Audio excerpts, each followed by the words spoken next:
All right, so you brought us a ton of material this time around, Yeah. all about menopause. Uh-huh. Looks like you're really trying to figure out what symptoms are common for women. Yeah. And, maybe more importantly, what are some of the best ways to deal with it all? Right. So we've got a really interesting mix here. Yeah.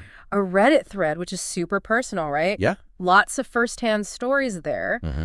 But then we also have these much more informational pieces from AARP Mayo Clinic and then Menopausia Life. Right. Yeah. It's kind of the perfect combo, Yeah. You get the clinical perspective, you get the research, and then you get to hear what it actually feels like to go through this. It's day to day. Our mission in this deep dive is to really pull out the most important and useful insights. Okay. So we want to be able to identify those symptoms that keep coming up, Right. maybe some of the ones that are more unexpected, and then really dig into the different ways to manage all of this so that ultimately you come away feeling informed and empowered. Exactly. Instead of totally overwhelmed. Yeah. And that's a very real concern. I mean, the person who started that Reddit thread, they were feeling a lot of anxiety, about all the changes. And they said that they were feeling bombarded by these horror stories. Yeah, I mean, that's kind of the stereotype of it, right? Yeah. But it's our job to try to give a balanced view here. Exactly. Yeah, some women do have really tough experiences, and we'll talk about that. Right. But it's also important to highlight the women who go through it, and it's not that bad. Right. Or the women who maybe even find some good things that come out of it. Right. So to understand all of this, where do we even begin? Well, I think it's helpful to start with defining what we're even talking about, right? Oh, okay. So the Mayo Clinic says that you've officially hit menopause when you've gone 12 months in a row without a period. And that includes any bleeding, any spotting. Okay. Nothing. Okay. And the average age for women in the U.S. Okay. to reach this point is about 51. Okay. But as that Reddit thread shows, this can happen much earlier or later. For some women, it's in their 40s. For some, it's in their late 50s. And then what about this whole transition period that everyone talks about? Right, that's perimenopause. Okay. It's often called the menopausal transition. And this is when your ovaries are still producing hormones, but the levels are all over the place. Okay. Like unpredictable. And Mayo Clinic says that this phase can last anywhere from 2 to 8 years. Okay. With the average being about 4. So what are some things you might experience during this perimenopause? Well, one of the main signs that this transition might be starting, and this is according to, Mayo Clinic Menopausia Life. Yeah. And then a lot of those personal stories. Yeah. It's a change in your periods. Okay. So they can get shorter, longer, heavier, lighter, less predictable in terms of when they happen. Okay. It really varies from woman to woman. And I guess it's important to remember that just because your period is changing, it doesn't necessarily mean that you've reached menopause. Right. And both the Mayo Clinic and one of those pasted text sources, they really emphasize that you can still get pregnant during perimenopause. Okay. So even if your periods are changing, contraception is something to think about if you don't want to get pregnant. Okay. Yeah. I mean, it's kind of crazy to see how much the timing of menopause varies. Yeah. I mean, one person on that Reddit thread, Aolino in 1327, she went through it at 39. Wow. And another user, Witchy Stony Slutty, she actually went through it in her 20s because of some health reasons. That's so young. Yeah. I mean, if it varies that much, how helpful is it to even talk about an average age? Right. I mean, the average gives us a general idea. Yeah. But it's more important to understand that for a lot of women, perimenopause can begin in their 40s. Okay. And the exact timing can be affected by your genes, your lifestyle, or, if you have any relevant medical history. So those Reddit stories are really helpful because it shows that the reality is much more complex than just an average. Exactly. Okay, so let's get into the symptoms. Sure. Because I think that's what people are most curious about and worried about. Yeah. Right? And understanding what's common, I think, can be really helpful. Right. Because that first Reddit post, she listed some of her biggest worries.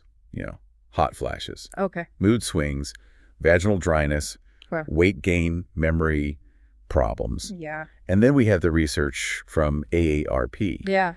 And it shows that these experiences are very common. They found that about 90% of women, 35 and older, say that they've experienced menopausal symptoms. All right. And About 40% deal with 5 to 9 different symptoms at the same time. So for a lot of women, this is a really big deal. It is a huge deal. Yeah. And AARP identified the top 3 symptoms as hot flashes, night sweats, and mood swings. They also mentioned fatigue, weight gain, and insomnia as other common complaints. But when you look at all the sources we have, especially that 100 symptoms list, it's amazing how many potential changes there are. It really is. Yeah. I mean, I think the ones that people talk about the most are the vasomotor symptoms. So those are the hot flashes and night sweats. Right. And Mayo Clinic and Menopausia Life, they describe hot flashes as these sudden feelings of intense heat.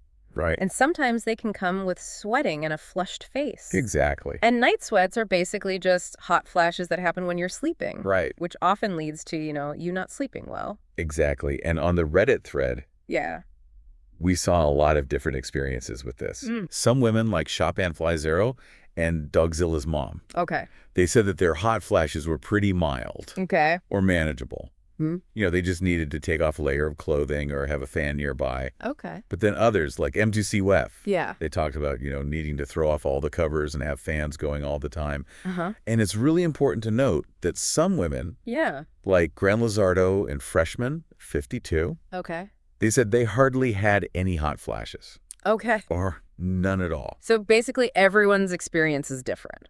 Exactly. And that's something really important to keep in mind as we talk about ways to manage all of this. And then there were some less common experiences. Like Arkanom described having cold flashes instead of hot flashes. Interesting. And that 100 symptoms list even mentioned these electric shock sensations that can happen before a hot flash. I've never heard of that. It just goes to show that these symptoms can be really personal and varied. It really does. So besides the changes in body temperature, obviously changes in your period are a big sign of this hormonal shift. Right. Irregular periods, skip periods, changes in how much you bleed or how long it lasts. Those are all really common. And Mayo Clinic Menopausia Life. And a lot of the women on Reddit talked about this. We heard from women like ShopAndFlyZero, Gran Lizardo, and Mom24 Kids, whose periods gradually became less frequent and eventually stopped altogether. But then there are also stories like W84 again, who had a super heavy period that lasted 6 weeks. Or Betsy Rotwood 70, who had problems with polyps that caused unusual bleeding. So again, a wide range of experiences. Definitely. And then there are the genitourinary symptoms, which aren't talked about as much, but seem to be a big concern for a lot of women. Yeah, vaginal dryness is a big one. And that's caused by the thinning and drying of the vaginal walls because of the drop in estrogen. And both Mayo Clinic and Menopausia Life, they say this can lead to pain during sex. They also mention, maybe needing to pee more often, feeling like you need to pee urgently, and a higher chance of UTIs. So we saw some of that on Reddit, too. Preaching to Pervert said that vaginal dryness was definitely a thing, but that she could manage it. And several women mentioned using vaginal estrogen creams, like Rougarou 2217 and Hedoftegabad, or even natural remedies like coconut oil. That was witchy, stony, slutty. So it sounds like vaginal dryness is a problem for a lot of women. But luckily, our sources also talk about some good ways to deal with it, like vaginal estrogen. And Menopausia Life also mentioned compounded vaginal testosterone as an option for treating genitourinary syndrome of menopause.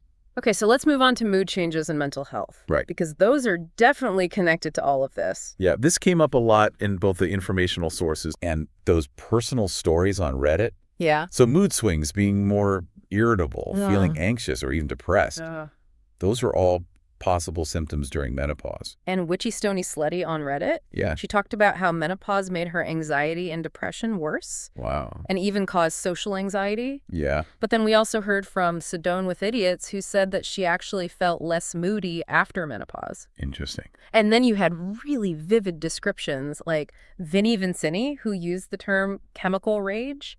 Which I think really captures how intense the emotional shifts can be. It does. And then sleep disturbances. Those came up all the time in our sources. Insomnia, trouble falling asleep or staying asleep, waking up too early. Those are all common complaints.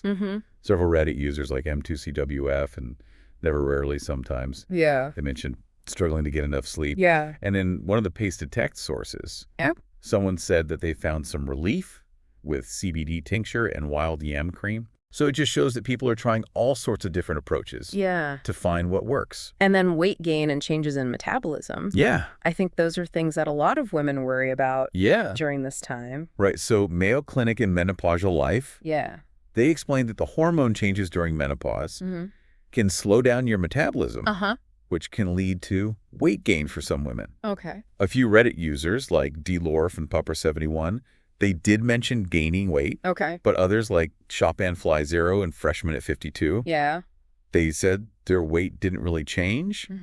And interestingly, Dogzilla's mom said she actually lost weight. So it's not a guarantee that you'll gain weight? No, not at all. And what about brain fog? Right. Yeah. The cognitive changes. Yeah, the forgetfulness and that feeling of just not being as sharp. Yeah. Several Reddit users like Oldish Wench and So Done with Idiots, they said they were having trouble concentrating and experiencing memory problems. Yeah. And those things can affect your daily life. Absolutely. Yeah. Work. And then that 100 symptoms document. Right. And all the other sources, they list so many other physical symptoms. And crazy, right? Yeah. It's kind of overwhelming. And we were talking about joint and muscle pain. Yeah. Headaches. Changes in sex drive. Okay. One of the pasted text sources even highlighted a loss of libido as a major issue. Okay. Thinning hair, dry skin. And then there are even less talked about symptoms like more allergies, changes in body odor, brittle nails, burning sensations in your mouth or scalp. Okay. Carpal tunnel syndrome. Yeah. Changes in body shape, a different sense of smell, chills, clumsiness, dry eyes and mouth. Wow, this is a lot. Heart palpitations, tinnitus, urinary incontinence. So many things. I know, it just goes on and on. And then we even had those Reddit stories about women suddenly growing chin whiskers. Yeah. Which is kind of funny, but probably not for them. Yeah. I mean, one person said their sense of smell actually got better. Oh, okay. But then another person had really bad ear itching. Well. So yeah, these hormonal shifts can affect your body in so many ways. Yeah. Some of them are really unexpected. So it's a really complex hormonal transition. It is. With all sorts of effects on your body. Yeah. But it's important to say that not every woman will experience all of these symptoms. Right. Or even most of them. Exactly. And that brings us to what can you do about all of this? Right. Because it's one thing to understand the symptoms, but knowing that there are things that can help is what's really empowering. Exactly. So our sources give a good overview of both medical and non-medical approaches to managing this. Right. And both Menopausal Life and AARP, they emphasize that any management plan should be personalized because what works for one woman might not work for another. Yeah. And it really depends on your specific symptoms, your overall health, any risks you might have, and just what you prefer. So let's start with the medical treatments. Menopausal hormone therapy. Yeah. MHT. Yeah, that seems to be a key part of managing a lot of these symptoms. It is. So MHT usually involves using estrogen. Okay. And sometimes a synthetic form of progesterone called progestogen. Okay. And it's really effective at relieving those vasomotor symptoms. Okay. So the hot flashes and night sweats. Okay. AARP talked about how the research on MHT has really changed over time. So for women in their 40s and 50s who are carefully selected, and who aren't at high risk for breast cancer or heart disease. Okay. The benefits of MHT can often outweigh the risks. Okay. We also saw several Reddit users like Drudge for Science and Sheila Monarch who mentioned that they were using HRT, which is another term for MHT. Okay. And they said it was helping with a lot of their menopause symptoms. And there are also prescription medications that aren't hormones that can help. Yeah, so there are certain antidepressants, specifically SSRIs like Paroxetine. And SNRIs. Okay. Those can be prescribed to help manage both hot flashes and mood swings. Okay. And then there are medications like gabapentin and clonidine that can also help with hot flashes. Okay. There was even a Reddit user who said she was using an SSRI to manage hot flashes that were a side effect of tamoxifen. Okay. Which is a medication used to treat breast cancer. Okay. So it can be used for that too. Yeah.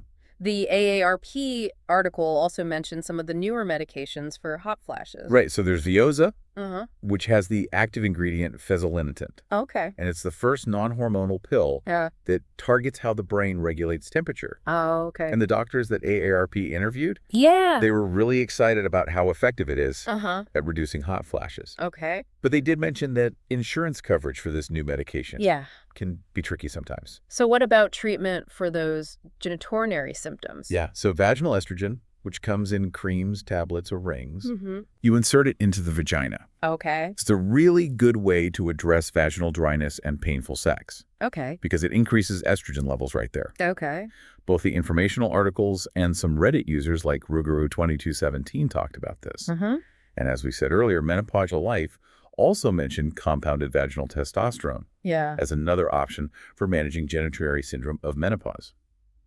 So there are a lot of medical options. There are. And they can be tailored to the specific symptoms you're having? Exactly. But what about non-medical approaches? Yeah, those are important too. Yeah. And they often work well alongside medical treatments. Okay. So diet and nutrition play a big role. Okay. Menopausia Life recommends a balanced diet. Okay. With lots of fruits, vegetables, and lean proteins. Okay.